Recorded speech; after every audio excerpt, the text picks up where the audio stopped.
अभूतपूर्व, अद्भुत, रोमांचक और मनोहारी उसकी छटा को समेटती रेडियो डायरी, जिसके पन्ने खुलते हैं हर रविवार शाम 5:30 बजे गोल्ड पर। पूर्वोत्तर डायरी। नमस्कार श्रोताओं, पूर्वोत्तर डायरी के एक ताजा अंक में आप सभी का स्वागत है। हर रविवार शाम 5:30 बजे हम पूर्वोत्तर डायरी के पन्ने आपके लिए खोलते हैं। पूर्वोत्तर राज्यों की विभिन्न गतिविधियों से आपको रूबरू करवाते हैं। खेल, संस्कृति और तमाम पहलुओं पर हमारे संवाददाताओं की रिपोर्ट्स आपको सुनवाते हैं। तो आज भी इस अंक में बहुत कुछ खास है। मैं कमल कुमार प्रजापति आप सभी श्रोताओं का आज के इस अंक में स्वागत करता हूं। पूर्वोत्तर डायरी।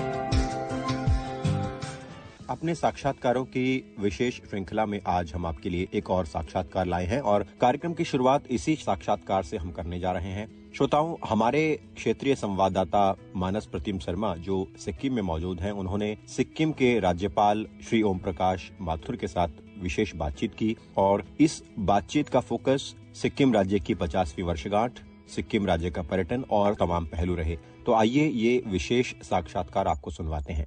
आकाशवाणी के सभी श्रोताओं को मेरा नमस्कार। आज हमारे साथ माननीय राज्यपाल महोदय मौजूद है। हम सर का स्वागत करते हैं। धन्यवाद। जैसे सर हम लोग जानते हैं कि अपना प्रदेश 50वीं वर्ष मना रहे हैं। इस सुदीर्घ यात्रा को सर आप कैसे देखते हैं? देखिए, ये हमारे लिए ये वर्ष बहुत ही महत्वपूर्ण का विषय है कि सिक्किम भारत के गणराज्य में मिले 50 वर्ष पूरे हो रहे हैं। तो हम दृष्टि से पिछले 3-4 माह से हम भिन्न भिन्न प्रकार से 50 वर्ष ब्लॉक स्तर तक कैसे मने, वो सरकार भी तैयारी कर रही है, चिंता भी कर रही है। आम लोगों को कैसा इन्वॉल्वमेंट हो कि हमको गणतंत्र बने 50 वर्ष हुए हैं, उसको हम तैयारी कर रहे हैं। इसके साथ साथ कुछ हमारे प्रोजेक्ट बने हुए हैं, कुछ प्रोजेक्ट बनने वाले हैं। बड़ी प्रसन्नता का विषय है कि आदरणीय प्रधानमंत्री जी ने टाइम दिया है। हम उनके हाथ से उद्घाटन भी करवाएंगे, कुछ फाउंडेशन भी करेंगे और एक बड़ा मीटिंग का आयोजन भी हम करने वाले हैं। आम नागरिक तक 50 वर्ष पूरे हुए, ये संकल्प है। और इसके साथ साथ हम इस 50 वर्ष में ये संकल्प करवा रहे हैं कि जो सिक्किम की अपनी पहचान है, वो पहचान हम कैसे बनाए रखें, उसके साथ हम ये बना रहे हैं उत्सव। पिछले जो 5 दशकों में सिक्किम की प्रगति जो है, जो विकास है, बुनियादी ढांचे है, सबसे महत्वपूर्ण वहाँ पे मुद्दा क्या रहा और इस पे या कहेंगे उस पे सबसे महत्वपूर्ण दौर कौन सा था? देखिए, सबसे महत्वपूर्ण तो मैं मानता हूँ कि सिक्किम एक ऐसी परिस्थितियों में आया हो जहाँ प्राकृतिक आपदा और प्राकृतिक सिचुएशन जो है वो सबसे कठिन है जी। इसलिए एक सबसे पहली थी कनेक्टिविटी की। और कनेक्टिविटी मेरे आने के बाद जैसे लगा NH10 है, किसी कारणवश से वो मेंटेनेंस किसी और स्टेट को दे रखा था। तो हमने पहला काम तो ये कहा कि तुरंत NH10 कंप्लीट हो, तैयार हो, ठीक प्रकार से चले। लेकिन कोई भरोसा नहीं, अब कल रात को लैंडस्लाइड हो गई नॉर्थ में। तो यहाँ ये जो प्राकृतिक है, लेकिन इसके साथ साथ प्राकृतिक सुंदरता भी है और यहाँ के जो लोगों की भावना है हॉस्पिटलिटी की, वो इतने आदरपूर्वक लोगों को याद करते हैं। मैं लगभग 8-9 महीने हो गए, मुझे कहीं पे भी टूरिस्ट की ओर से कोई कंप्लेंट नहीं मिली। तो ये पहला, क्यों मैं राजस्थान भी रहा हूँ, जयपुर, गुजरात भी रहा हूँ, मध्य प्रदेश में भी रहा हूँ, वहाँ प्रतिदिन टूरिस्टों की कंप्लेंट मिलती है। लेकिन यहाँ के लोगों की लियाकत ऐसी तो अच्छी है, यहाँ के लोग इतने भले हैं, इतने अच्छे हैं कि जिनको अतिथियों का स्वागत करने का, सत्कार करने का बड़ा आनंद आता है। तो सबसे बड़ी पहचान तो ये है यहाँ की। इसके साथ साथ हमारी ऑर्गेनिक वाली खेती है, तो ऑर्गेनिक खेती को भी और हम आगे कैसे बढ़ाएं, यहाँ का प्रोडक्ट सामूहिक रूप से कैसे बाहर जाए, और ये सारी परिस्थिति हमारे सामने। डेवलपमेंट तो मूल रूप से था ही, क्योंकि लेट जुड़ा। और सबसे बड़ा जो प्रॉब्लम थी कनेक्टिविटी। जैसे हमने एयरपोर्ट आते ही बनाया, लेकिन 23 की बात है, उस एयरपोर्ट को काफी डैमेज कर दिया। अब पीछे लगे हैं, तब तक नहीं। तो मेरी तो चीज है कि कनेक्टिविटी हमारी बढ़े, इसकी हम चिंता करते हैं। और मुझे लगता है कि हम 2-3 माह में इस प्रदेश की, और इसके साथ साथ एक पैरेलल हम सड़क रोड वगैरह भी हमने DPR बनवाई है। उस रोड से हमें जो कभी ऑल वेदर चालू रहे, ऐसा भी हम सोच रहे हैं। सर, आपने ऑर्गेनिक खेती की बात कही, यहाँ पे जैविक खेती, ये सिक्किम जो है पूरे देश के लिए एक आर्ही है, एक निदर्शन है। तो इसके प्रसार को और जैसे अधिक बढ़ावा मिले, मार्केटिंग ज्यादा बाहर भी मार्केटिंग किया जा सके, सर इसके लिए क्या प्रयास रहेगी? मैं आपको बताऊं कि मैं लगभग इनके सारे केवी, बहुत दुर्भाग्य है कि यहाँ केवी के मात्र 4-2 थे। तो केवी के कम से कम ब्लॉक स्तर तक बने, ताकि ऑर्गेनिक खेती करने वाले को सही समय पे सही दिशा और सही मिले। इसके साथ सीड्स की उपलब्धि हुई, तो सीड्स के लिए भी मैं व्यवस्था करता हूँ। और मेरा प्रयत्न रखता है कि मैक्सिमम ऑर्गेनिक खेती करने वालों का स्वयं जाके खेती दूँ, तो मैं खुद मूल रूप से किसान हूँ और मैं एकदम 50-45 की डिग्री में अच्छी खेती कर रहा हूँ, पॉली हाउस के माध्यम से कर रहा हूँ। इसके साथ साथ वाटर टैंक बनाने की भी मैंने बनाया कि हर बार पानी मिले, क्योंकि यहाँ पानी टैंक तो है नहीं, तो वर्षा पे निर्भर है, लेकिन वर्षा आई और चला जाता है। और पहाड़ी बेल्ट होने से पानी जैसे ही गिरता है वो नीचे चला जाता है, ऊपर के इलाके में पानी सूख जाता है। तो हम पानी की पॉन्ड भी बने इसके साथ साथ, और उनको प्रॉपर मार्केटिंग मिले। तो जैसे हाट बाजार लगे, मैं स्वयं जब जाता हूँ तो मैं स्वयं ऑनलाइन उनसे खेती ये ऑर्गेनिक प्रोडक्ट खरीदता भी हूँ। इसके साथ साथ सरकार से भी आग्रह किया कि ऑर्गेनिक खेती के प्रोडक्शन को कहीं एक जगह लाने की सुविधा हो। एफपीओ बने, जो सेंट्रल गवर्नमेंट की स्कीम है, उन एफपीओ के माध्यम से ऑर्गेनिक जितनी भी उत्पादन है वो एक जगह आए और वहाँ उनको आज क्या हो रहा है कि लोकल लोग यहाँ से ले रहे हैं और वही ऑर्गेनिक प्रोडक्ट दिल्ली जाते जाते लगभग कई गुना अधिक रेट में बिकता है। तो क्यों नहीं हमारे यहाँ का किसान इस ऑर्गेनिक प्रोडक्ट को, क्योंकि पूरे देश में ये पहचान है कि खेती सिक्किम फुल फ्लैश ऑर्गेनिक खेती करता है। तो वो ऑर्गेनिक पदार्थ दिल्ली भी जाए, बॉम्बे भी जाए, दक्षिण के सारे स्टेट में भी जाए, इसकी व्यवस्था भी हम कर रहे हैं। लगभग 9 महीने हो चुके हैं सर आपको यहाँ रहते हुए। इस प्रदेश के लगभग हर जगह का आपने दौरा किया है, सबसे बढ़िया बात आपको क्या लगी? देखिए, सबसे बढ़िया बात मुझे लोगों का व्यवहार लगा। मैं कहीं पे भी गया हूँ, मैं पहली बार देखा कि गाड़ी गुजरती है, कोई दुकान पे बैठा है, पैदल चल रहा है, घर के बाहर बैठा है, तो उठ करके प्रणाम करता है। ये जो उनकी एक क्वालिटी है, मैं इस क्वालिटी को बहुत, मैं कहता हूँ, कुछ कल्पना नहीं कर सकता कि ऐसा भी दृश्य हो सकता। इसके साथ साथ डे टू डे कुछ ना कुछ कहीं ना कहीं रोड ब्लॉक होता है, तो जनता, लोकल जनता आकर के टूरिस्ट की भी मदद करता है, रोड ब्लॉक खुलवाने में मदद करता है। तो ये मुझे यहाँ नई चीज़ देखी। दूसरा जो यहाँ का होम स्टे है, जो होम स्टे जिस प्रकार से उन्होंने बना रखे और जिस आत्मीयता के भाव से, जिस आदरपूर्वक भाव से होम स्टे में टूरिस्ट को सेवा करता है, ये मैंने यहाँ नई चीज़ देखी है। ये कई ऐसी चीज़ें। इसके साथ साथ मैं लगभग सारे बॉर्डर घूम चुका और मैं बॉर्डर पे भी जिस प्रकार से मैंने देखा है, अभी डोक्यालाबाद एक नया और खुला है जो लगभग 17,000 से भी ऊपर फीट पे, वहाँ तक हमारे टैंक पहुँचे हैं। और इसके साथ साथ जो एक नई प्लानिंग बन रही है पूरे बॉर्डर को सुरक्षित करने की, और अभी अभी हमने ये तय किया है, जो दिसंबर में अनाउंस भी हो गया, रणभूमि दर्शन। तो रणभूमि दर्शन सिक्किम के लिए बहुत बड़ा एक टूरिस्ट आकर्षण करने का स्थान होगा, जहाँ चोला है, जहाँ नाथुला है और जहाँ आपके ये डोकला है। ये तीनों स्थान हम उसको डेवलप कर रहे हैं। इसके साथ साथ मैं जब पहली बार नाथुला गया तो नाथुला दिवस यहाँ 11 सितंबर को सरकार मनाती है। एक तरह से नाथुला जाते हैं, चीफ जस्टिस भी जाते हैं और भी जाते हैं, एक छोटा मोटा कार्यक्रम होता है। मैंने पिछली बार जब मैं गया, चीफ जस्टिस साहब भी थे, सीएम साहब भी थे, मैंने उनसे कहा कि नाथुला दिवस नहीं, नाथुला विजय दिवस होना चाहिए। इसलिए अगली बार हम इसको नाथुला विजय दिवस मनाएंगे। और सरकार ने भी, स्टेट सरकार ने भी बहुत बड़ा बजट दिया, जहाँ पार्किंग है, कैफ्टेरिया है, वो बने। ये चीज़ मैंने देखी है। और मैंने यहाँ भी ये किया है कि ये जो पाकडोगरा से गंगटोक तक का रास्ता है, इसमें कोई मिडवे नहीं था, कहीं भी वॉशरूम की भी टूरिस्ट के, हम लोगों को तो एक मिलिट्री ने बना, लेकिन ऐसा नहीं था। तो हमने इस बीच में भी एक दुर्घटना 23 में हो गई थी, आपको अगर ध्यान हो, जहाँ हमारे 22 जवान लोगों को बचाने में, एम्बुलेंस बचाने में बह गए। हम उस स्थान को हमने वहाँ प्रेरणा स्थल बनाया और प्रेरणा स्थल बहुत सुंदर बनाया है। और हमने सरकार से भी आग्रह किया है कि लगभग मिडवे सा पड़ता है, तो यहाँ एक बढ़िया वॉशरूम सा बने, उसके साथ साथ एक कैफ्टेरिया बने, और वो जो प्रेरणा स्थल है वहाँ सब सैनिकों ने जो शहीद हुए उनकी याददाश्त में 10 मिनट टूरिस्ट भी देख के जाए। तो ऐसी चीज़ें मुझे अच्छी लगी जी। अगर हम पर्यटक की बात करें, जैसे आपने बताया अभी पर्यटक भरे हुए हैं इस प्रदेश में, बहुत ही खूबसूरत जगह है। श्रोता सुन रहे हैं देश विदेश के, तो जरूर आए यहाँ घूमने के लिए। तो जब पर्यटक आते हैं, विकास होता है, तो उसके कुछ शर्तें भी होते हैं। विकास कभी कभी कुछ बलिदान ले लेते हैं, कुछ मांगते भी है। तो विकास के साथ इसकी प्रकृति के साथ एक संतुलन बना रहे, तो सर आप इसके लिए क्या कहेंगे? देखिए, इसीलिए स्टेट गवर्नमेंट भी ध्यान रही है, फोर्स के लोग भी हमारे ध्यान रखते हैं। मैक्सिमम घूमने नॉर्थ में जाएंगे, साउथ में जाएंगे, तो सबसे अच्छी मैंने यहाँ देखी है। अगर कहीं गलती से पर्यटक ने, मैं नाथुला भी रास्ते में देखा है, जगह जगह डस्टबिन, बड़े बड़े डस्टबिन लगाए हुए, फिर भी बाहर के लोगों को वो कल्पना नहीं रहती। मैंने अब प्रत्यक्ष रूप से देखा, अगर सेना की गाड़ी भी निकल रही है और वहाँ कुछ कचरा पड़ा देखा, तो गाड़ी रोक करके वो कचरा उसमें डालते हैं। ये अभ्यास कैसे बढ़े यहाँ लगे रेगुलर, और पर्यटकों को भी हम लगातार आग्रह करें कि कम से, और यह अच्छी बात है कि जगह जगह डस्टबिन लगा रखे हैं, जगह जगह इन्होंने प्लास्टिक कच की मशीनें लगा रखी है। और आपने देखा होगा, शिमला भी देखा होगा, आपने दार्जिलिंग भी देखा होगा, लेकिन जो यहाँ एमजी मार्केट का दृश्य है वो दृश्य आपको और जगह जगह अलर्ट भी करते हैं। और यहाँ सबसे अच्छी बात है, यहाँ का टैक्सी ड्राइवर भी अगर कोई पर्यटक गाड़ी से फेंक देता है तो गाड़ी रोक करके कहता नहीं साहब वापस लाइए उसको, यहाँ ऐसा। तो ये जो कल्पना कैसे बढ़े, अवेयरनेस कैसे बढ़े, इसका समय समय पर, और मैं जब भी जनता के बीच में जाता हूँ तो ये आग्रह मैं स्वयं भी करता हूँ कि हम सिक्किम की जो मूल पहचान है, एक ऑर्गेनिक की, एक स्वच्छता की, इस स्वच्छता की विशेष रूप से पर्यटन बढ़ रहा है तो बनाने का दायित्व यहाँ के नागरिकों को है। पर्यटक आएगा, घूमने के लिए आएगा, स्वाभाविक है कुछ होगा, लेकिन वो उसको सुधारने लगता है। जी, एक प्रदेश की जो विकास है उसकी बहुत ज़्यादा बुनियाद या उसको डिपेंड है युवा शक्ति के ऊपर।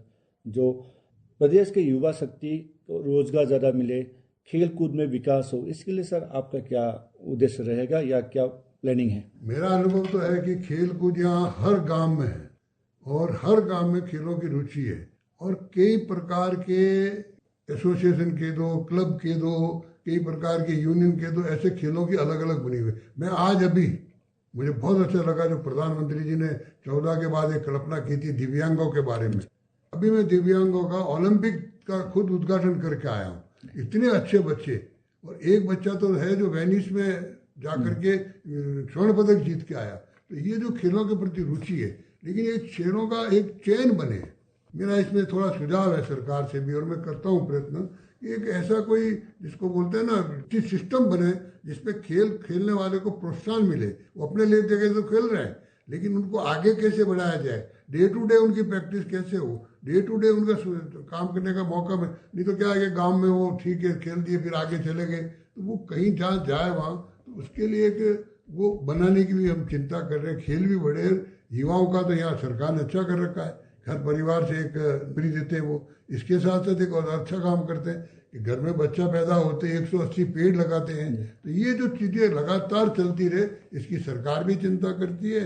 और एज ए राज्यपाल के नाते, गवर्नर के नाते मैं भी जगह जगह जब जाता हूँ तो आग्रह करता हूँ, और मुझे बड़ा अच्छा लगता है जनता के बीच में बैठने का। मैं लगभग काफ़ी पंचायतों में पूरी पंचायत के साथ बैठा हूँ। नॉर्थ की जो विकट परिस्थितियों में अगस्त के माह में जाकर के भी दोनों जो झुमसा है उन दोनों झुमसों के साथ भी डिटेल बैठ के मैंने चर्चा की है। अगर आपकी अनुमति हो तो एक व्यक्तिगत सवाल आपसे जानना चाहूँगा। आप एक प्रखर वक्ता है, आपको जब सुनते हैं बहुत अच्छा लगता है। आप व्यक्तिगत तौर पे क्या पसंद करते हैं, लिखना पसंद करते हैं, क्या पढ़ते हैं? श्रोता के लिए आप क्या बताएंगे? पढ़ने का इतिहास और मुझे बहुत शौक है, और लगभग मैं अभी भी टिल टुडे भी मैंने पढ़ रखी है कर्ण की आत्मकथा। अभी भी मैं कर्ण की आत्मा पढ़ता हूँ आज भी। और ज़्यादातर मुझे संवाद करने का शौक है जी, कि मैं गांव में जाऊं, गांव में बैठूं, या खाली भी बैठा हूं तो मेरा मन लगता है कि चलो कोई कार्यक्रम नहीं है, चलो किसी जाके पंचायत में चलेंगे। तो मुझे लोगों से समझना, देखिए गांव का व्यक्ति भी हमें कई ऐसी चीजें बता देता है, कई ऐसे अच्छे सुझाव दे सकता है, कई अच्छे ऐसे काम बता सकता है जिसकी हम भी कल्पना नहीं कर सकते।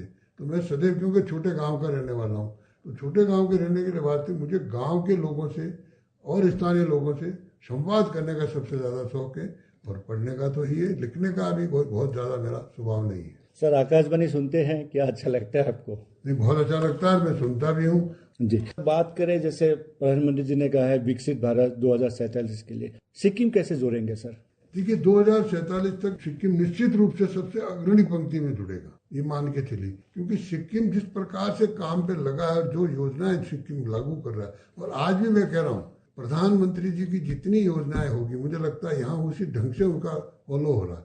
आज मुझे भी प्रसन्न, मैंने अभी कहा है कि ट्वीट भी होना चाहिए कि प्रधानमंत्री जी ने तो 14 में सोचा था दिव्यांगों के बारे में, आज मैं खुद वो ओलंपिक देख के आया हूँ। तो प्रधानमंत्री जी की सोच यहाँ धरती पे खूब उतर रही है। और राज्य सरकार भी, जैसे अभी आपने देखा होगा जोरथांग में अभी हमने सूर्य मंदिर की नींव रखी, वह मेले में, और सबसे बड़ी बात है यहाँ मेले बहुत लगते हैं, हर एक बिरादरी के लगेंगे, हर एक संस्था के लगेंगे, हर गांव में लगेंगे। उन मेलों में जब हम जाते हैं तो उसमें हम प्रधानमंत्री जी की योजना है। और इसके साथ साथ मैं स्वयं जब जाता हूँ, डिस्ट्रिक्ट की मीटिंग लेता हूँ, तो मैं उनसे पर्टिकुलर पूछता हूँ कि भाई तुम्हारे यहाँ शौचालय कितने बने, तुम्हारे आवास कितने बने, तुम्हारे और ये चीज़ें प्रधानमंत्री की चीज़ें कितनी बनी, तुम्हारे इन चीज़ों में कहाँ कहाँ कमी है।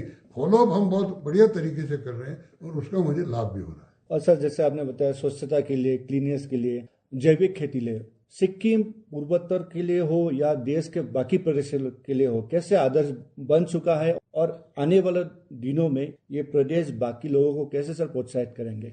देखिए, मैं चाहता हूं कि मैं अन्य स्टेट्स के लोगों को भी यहाँ बुलाऊं। जैसे मैंने सोचा राजस्थान से, गुजरात से, हरियाणा से लोगों को बुलाऊं। इसके साथ साथ हम चाहते हैं कि यहाँ की लोकल गाय या नहीं तो दूसरी गाय ला करके लोग देशी गाय के दूध को कैसे मिल्क की डेयरी बने। इसी तरह हम कोऑपरेटिव सिस्टम बनाए। ये जो ऐप भी एक तरह से कोऑपरेटिव टाइप ही है कि 10 किसान मिलकर के अपना माल इकट्ठा करें फिर बेचे। तो इस तरह की प्लानिंग हम कर रहे हैं ताकि उससे क्या होगा कि अन्य स्टेट भी हमारा देखने आएगा। और मुझे प्रसन्नता है कि मेरे यहाँ आने के बाद कम से कम किसान क्षेत्र में काम करने वाले 3-4 डेलीगेशन यहाँ आए, मुझे मिले, हमने उनको दिखाया है। तो यहाँ कई प्रकार की चीजें, जैसे शील्ड्स नहीं मिलता प्रॉपर, उनका प्रोडक्शन का रेट नहीं मिलता पर्टिकुलर, हम इसकी चिंता करेंगे तो निश्चित रूप से वो भी आगे बढ़ेगा। और सर आखिर में, क्योंकि फिर से दोहराता हूँ, हम लोग का प्रदेश वर्षगांठ हम लोग मना रहे हैं, इस शुभ अवसर पर सर आप आकाशवाणी के जरिए प्रदेश के युवाओं को और प्रदेश वासियों को क्या संदेश देना चाहेंगे?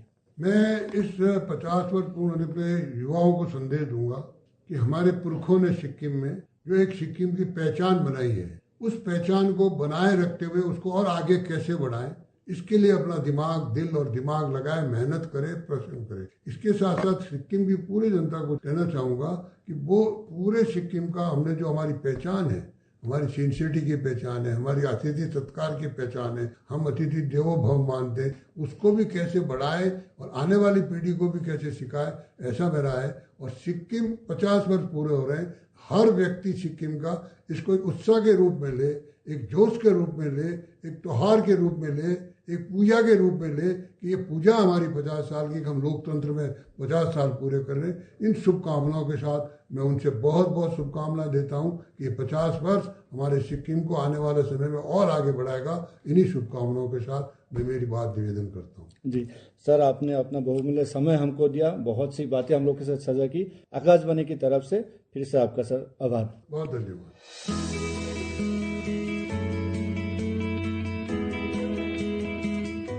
श्रोताओं, अब हम आपको लिए चलते हैं अरुणाचल प्रदेश। अरुणाचल प्रदेश बौद्ध धर्म के लिहाज से बहुत महत्वपूर्ण प्रदेश है और यहाँ जब आप घूमने जाएंगे तो बहुत से बौद्ध मठ आपको दिखाई देंगे। बौद्ध संस्कृति के लिहाज से महत्वपूर्ण इस राज्य ने एक विशेष आयोजन किया है और यहाँ पर एक विशेष सम्मेलन का आयोजन किया जा रहा है। अरुणाचल प्रदेश के नामसाई में आयोजित होने वाले इस विशेष बौद्ध सम्मेलन में विद्वान और भिक्षुक शामिल हो रहे हैं। तो आइए अपने संवाददाता राकेश ढोले से एक विशेष रिपोर्ट सुनते हैं जिसमें उन्होंने इस विशेष बौद्ध सम्मेलन और अरुणाचल प्रदेश में बौद्ध संस्कृति की अहमियत पर एक विशेष रिपोर्ट हमें भेजी है। आइए ये रिपोर्ट सुनते हैं।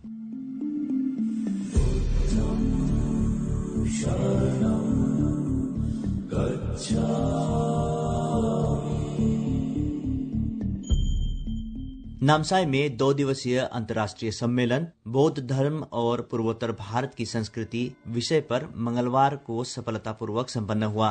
यह सम्मेलन भारत सरकार के संस्कृति मंत्रालय और इंटरनेशनल बुद्धिस्ट कन्फेडरेशन द्वारा महाबोधि मैत्री मंडल के सहयोग से किया गया। इस आयोजन में भारत सहित कंबोडिया, म्यांमार, थाईलैंड, भूटान और श्रीलंका जैसे देशों के अनेक बौद्ध भिक्षु और विद्वानों ने भाग लिया। सम्मेलन का उद्घाटन सोमवार को अरुणाचल प्रदेश के उप मुख्यमंत्री चाउना मेन ने किया। उद्घाटन समारोह में भूटान के गुवाहाटी स्थित consul general Jigme Thinley Namgyal, international Buddhist confederation के महानिदेशक अभिजीत हलदर तथा महासचिव सर्तसे जंगचुप चोएदेन रिम्पोचे जैसे प्रतिष्ठित हस्तियां उपस्थित थी।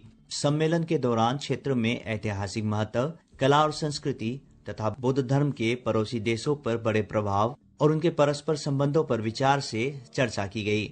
मंगलवार को सम्मेलन के अंतिम दिन नामसाई के गोल्डन पगोडा स्थित विपासना हॉल में म्यांमार और थाईलैंड में हाल ही में हुए भूकंपों में जान गंवाने वाले लोगों की आत्मा की शांति के लिए प्रार्थना की गई। प्रसार भारती से बात करते हुए इंटरनेशनल बुद्धिस्ट कन्फेडरेशन के महानिदेशक अभिजीत हलदर ने बताया कि नामसाई में इस प्रकार का सम्मेलन पहली बार आयोजित किया गया है। बुद्धिस्ट कॉन्क्लेव यहाँ पे कराने का मकसद ये था कि इस जगह पे, इस छोटे से डिस्ट्रिक्ट में और इस स्टेट में इतना बढ़िया तरीके से महायाना और थेरावादा बुद्धिज्म को मेंटेन किया गया है कि ये बड़ा यूनिक है, बड़ा अद्भुत सा एक केस स्टडी मैं कहूँगा जहाँ की आपको दिखाई देगा कि थेरावादा बुद्धिज्म के जो मूल भाव है, रहस्य है, इनको किस तरीके से यहाँ के लोगों ने ट्रेडिशनली पकड़ के रखा हुआ है। और तो हमारा उद्देश्य ये रहा कि इस जगह का जो यूनिक संस्कृति है इसको भारत में दूसरे जगहों में भी फैलाया जाए या दिखाया जाए लोगों को। किस तरीके से देखिए, अपने इतने कम्युनिटीज़ मिलके, इतने सारे एथनिक ग्रुप्स है, ये लोग आपस में मिलके थेरावादा बुद्धिज्म को जोड़ के अपने सोसाइटी और अपने कम्युनिटी को एक तरफ से एक संगठित करके रखा हुआ है। ये एक उदाहरण है दूसरे जगहों के लिए भी, जहाँ हमने कई नॉर्थ ईस्ट स्टेट से लोगों को बुलाया और बाहर विदेश से 8 या 9 देशों के प्रतिनिधि भी आए हुए हैं यहाँ पे। इस सम्मेलन का उद्देश्य विश्व भर के विद्वानों को अरुणाचल प्रदेश की समृद्ध बौद्ध विरासत को दिखाने और समझने का अवसर प्रदान करना था। पूर्वोत्तर डायरी के लिए राकेश तोले, आकाशवाणी समाचार, ईटानगर।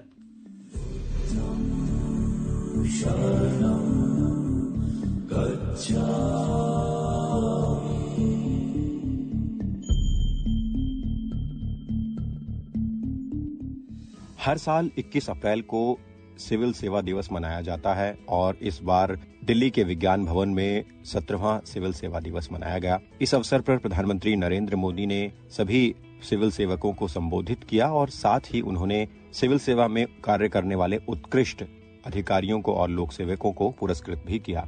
इसमें खासतौर पर पुरस्कारों की श्रेणी में जिला स्तर पर अलग श्रेणी बनाई गई थी। एस्पिरेशनल ब्लॉक स्तर पर भी एक विशेष श्रेणी थी जिसमें देश के दूर दराज के इलाकों से लेकर मुख्य धारा के अलग अलग ब्लॉक्स में हो रहे उत्कृष्ट कार्य और सरकार की योजनाओं को जमीन तक पहुंचाने के प्रयासों को लेकर विशेष पुरस्कार प्रदान किए गए। साथ ही सरकार की बहुत सी पहल जो नवाचार और इनोवेशन से जुड़ी हुई थी, उन योजनाओं को भी पुरस्कृत किया गया। Prime ministers award for excellence in public administration नाम से ये पुरस्कार हर साल सिविल सेवा दिवस के अवसर पर दिए जाते हैं और इस बार पूर्वोत्तर राज्यों में भी असम के तिनसुखिया जिले को जिला स्तर का एक विशेष पुरस्कार प्रदान किया गया। साथ ही त्रिपुरा में ढलाई क्षेत्र के गंगानगर ब्लॉक को भी सम्मानित किया गया। तो सबसे पहले हम अपने श्रोताओं को तिनसुखिया जिले लिए चलते हैं और वहां के जिला अधिकारी डिस्ट्रिक्ट मजिस्ट्रेट से हमने विस्तार से बात की और ये जानने का प्रयास किया कि किस तरह से तिनसुखिया जिले में सरकार की विभिन्न परियोजनाओं को सफलतापूर्वक लागू किया जा रहा है। हम सीधे जुड़ते हैं स्वप्निल पॉल जी के साथ, जो असम के तिनसुखिया जिले के डिस्ट्रिक्ट मजिस्ट्रेट हैं, जिलाधीश हैं। बहुत स्वागत है स्वप्निल जी कार्यक्रम में आपका। और हम आपसे जानना चाहेंगे कि असम के तिनसुखिया जिले में किस तरह से योजनाओं को लागू किया जा रहा है, क्योंकि हमने देखा भी सिविल सर्विसेज डे के अवसर पर कि वहाँ की सक्षम आंगनवाड़ी योजना हो या प्रधानमंत्री आवास योजना या और भी दूसरी तमाम योजनाओं का जिक्र हुआ जिनकी सफलता 100% पहुंच रही है लोगों तक। कुछ आप बताएं इस बारे में। लास्ट 2 साल में हमने प्रधानमंत्री जन आरोग्य योजना के अधीन 6 लाख से ज्यादा लोगों को अंतर्भुक्त किया है EKYC के माध्यम से। और उसमें एक हमने जन भागीदारी का प्रयास भी किया है कि विलेज लेवल पे जाके कैंप मोड में bye involving the entire citizenry हमने वो ट्राई किया है कि ये सारा सैचुरेशन मोड में हो। द्वितीय जो स्कीम मेरे दिमाग में अभी आ रहा है वो है housing, that is PMAY rural और अर्बन। हमने कुल मिला के 30,000 से ज्यादा हाउस होल्ड लास्ट 2 साल में कंप्लीट किया है। और कुछ यूनिक इनिशिएटिव्स जो हमने लिया है एफिशिएंसी बढ़ाने के लिए। सबसे पहले ये हुआ कि जब हम लोग हाउसेस सैंक्शन करते थे तब ये चीज पता चला कि सिंस ये एक DBT स्कीम है, बेनिफिशियरीज को मिडिलमैन एक्सप्लॉइट करते थे कि मतलब खुद को बोलते थे कि हम लोग घर बना देंगे, फिर घर भी टाइम पे कंप्लीट नहीं होती थी और लोग भी पैसा दे देते थे। तो उसको सॉल्व करने के लिए हमने एक मेसन का लिस्ट बनाया सारा ब्लॉक में और ये सारा बेनिफिशियरीज तक शेयर किया गया कि ये मेसन ही जेन्युइन मेसन है और उनसे ही आप लोग ये ले सकते हैं। जस्ट ये एक पॉजिटिविटी कि लोग मिडिलमैन के ट्रैप में ना पड़े। दूसरा चीज जो हमने किया है कि गांव पंचायत लेवल में एग्जीक्यूशन होती है। हमारे जिला में भी 86 गांव पंचायत है, तो सारा गांव पंचायत के लेवल में एक कंपटीशन करवाने के लिए एक 100 डेज का चैलेंज करा गया था कि 100 दिन में कौन सा GP सबसे ज्यादा घर कंप्लीट कर सकता है। जी। और फाइनली गृह प्रवेश का एक दिन रखा गया था कि जिसमें जितना हाउसेस कंप्लीटेड है उसको हम एक ही दिन में इनॉग्रेट करेंगे। तो ये छोटा छोटा स्टेप फाइनली जाके रिजल्ट दिया है। बहुत बहुत धन्यवाद स्वप्निल पॉल जी हमारे साथ कार्यक्रम में शामिल होने के लिए। श्रोताओं, अब हम आपको लिए चल रहे हैं त्रिपुरा के गंगानगर ब्लॉक और एस्पिरेशनल ब्लॉक्स की श्रेणी में सिविल सेवा दिवस के अवसर पर इस ब्लॉक को भी सम्मानित किया गया, जहां पर हो रहे कुछ इनोवेटिव योजनाओं और सरकार की तमाम योजनाओं के सफलतापूर्वक क्रियान्वयन को लेकर ये पुरस्कार दिया गया है। आइए हमारे संवाददाता कुणाल शिंदे से ये विशेष रिपोर्ट सुनते हैं। गंगानगर ब्लॉक की सफलता की कहानी त्रिपुरा के धलाई जिले के आकांक्षी जिले में न केवल राज्य के अन्य ब्लॉकों और जिलों को बल्कि देश भर के क्षेत्रों को भी प्रेरित करेगी। मार्च 2023 में 456वें स्थान पर रहा गंगानगर ब्लॉक सितंबर 2024 में तीसरे स्थान पर पहुंचकर जबरदस्त सफलता प्राप्त की।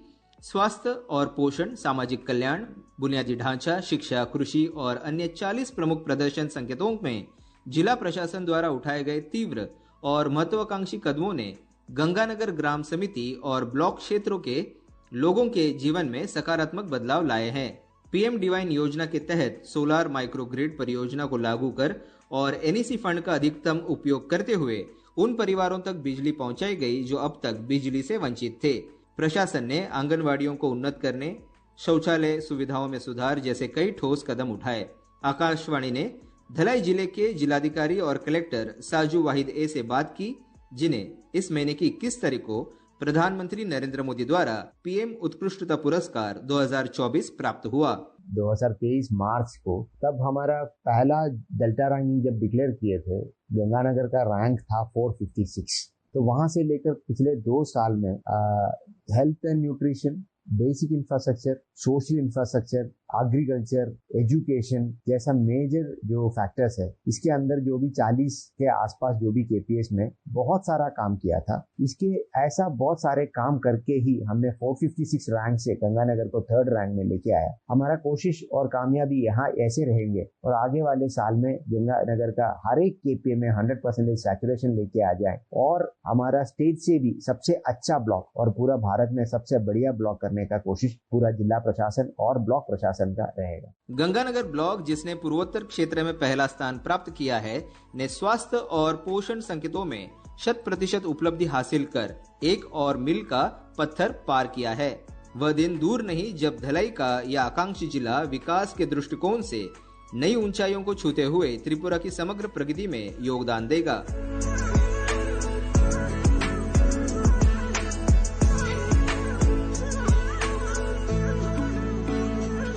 श्रोताओं, आज का पूर्वोत्तर डायरी का अंक अब यहीं समाप्त होता है। हम उम्मीद करते हैं कि आपको आज का अंक हर बार की तरह रुचिकर लगा होगा और इस संबंध में आप अपनी प्रतिक्रिया हम तक जरूर पहुंचाइए। आप हमारी ईमेल आईडी का पता नोट करें, airnsdtalks@gmail.com। आप हमारा व्हाट्सएप नंबर भी प्रतिक्रिया के लिए नोट कर सकते हैं। व्हाट्सएप नंबर है 9289094044 9289094044।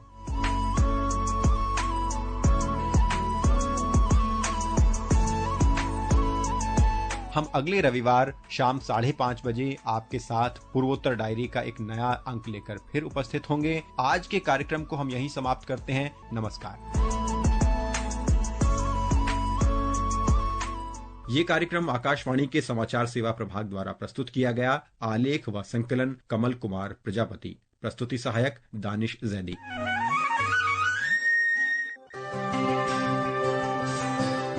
उत्तर पूर्व, अद्भुत, रोमांचक और मनोहारी, उसकी छटा को समेटती रेडियो डायरी, जिसके पन्ने खुलते हैं हर रविवार शाम 5:30 बजे गोल्ड पर। पूर्वोत्तर डायरी।